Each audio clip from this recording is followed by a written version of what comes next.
सुप्रभात बच्चों। पिछली क्लास में हम लोगों ने पाठ 4 के प्रश्नोत्तरों को किया था। चलिए आज हम लोग पाठ 5 जो कि एक कविता है, कदम का पेड़ है ना, इसको हम लोग पढ़ेंगे। आप लोग अपनी अपनी बुक ओपन कर लेंगे और इस कविता को जैसे जैसे मैं पढ़ूंगा वैसे वैसे आप भी पढ़ेंगे।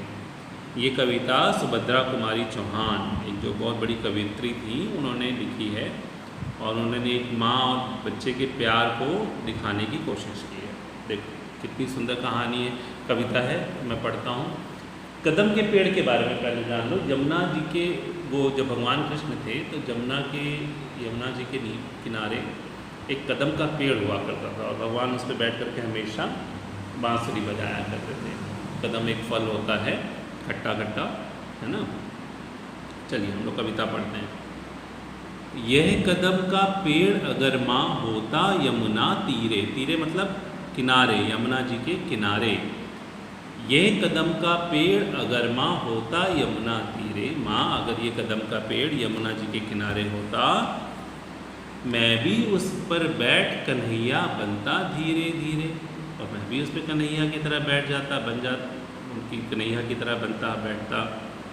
ले देती यदि मुझे बांसुरी तुम 2 पैसे वाली, किसी तरह नीचे हो जाती ये कदम की डाली। अगर तुम मुझे 2 पैसे की बांसुरी ले देती, है ना, और ये कदम की डाली भी धीरे हो जाती, नीचे हो जाती।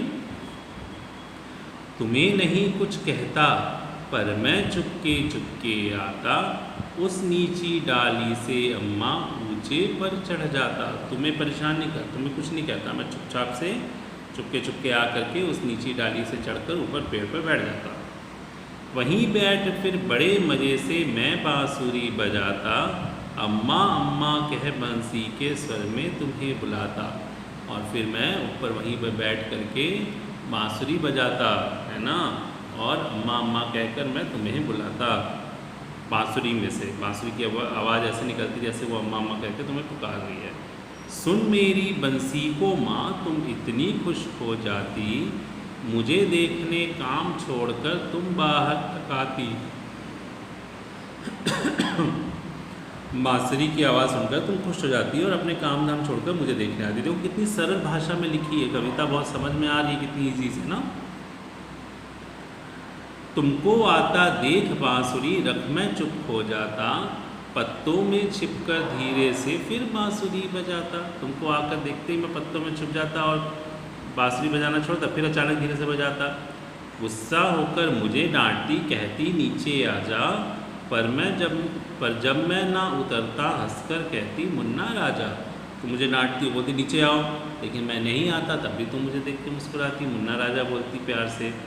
नीचे उतरो मेरे भैया तुम्हें मिठाई दूंगी, नए खिलौने माखन मिश्री दूध मलाई दूंगी। फिर तो मुझे लालच देती, मैं तुम्हें खिलौने दूंगी, मक्खन दूंगी, मिश्री दूंगी, मिठाई दूंगी, है ना, तुम नीचे आ जाओ।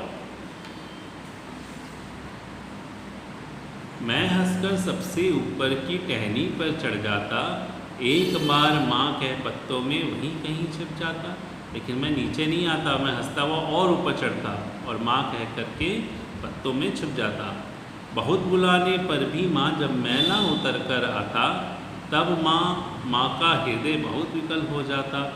तब तुम और तुम्हारा हृदय बहुत परेशान होता कि अरे इतना ऊपर चढ़ गया, है ना। ठीक।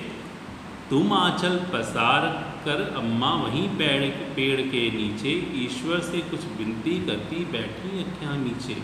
तुम वहीं नीचे अपना आंचल पसार कर भगवान से विनती करती आंखें बंद करके, है ना। तुम्हें ध्यान में लगी देख मैं धीरे धीरे आता, और तुम्हारे फैले आंचल के नीचे छिप जाता। और तुम्हें देख करके, बैठे हुए देख करके ध्यान में मैं धीरे धीरे नीचे आता और तुम्हारे फैले आंचल के नीचे छिप जाता। तुम घबराकर आंखें खोलती फिर भी खुश हो जाती, जब अपने मुन्ने राजा को गोदी में ही पाती। तुम घबरा कर ऐसा अचानक से उठती, लेकिन मुझे देख कर तुम खुश हो जाती। लेकिन अब क्यों? क्योंकि अपने मुन्ने राजा को तुमने अपनी गोदी में पाती। इस तरह कुछ खेला करते हम तुम धीरे धीरे, माँ कदम का पेड़ अगर ये होता यमुना तीरे। इसी तरह हम लोग को धीरे धीरे ये खेल करते अगर ये कदम का पेड़ यमुना जी के किनारे होता, है ना। ठीक है, ये कविता हम लोगों ने आज पढ़ी यहाँ।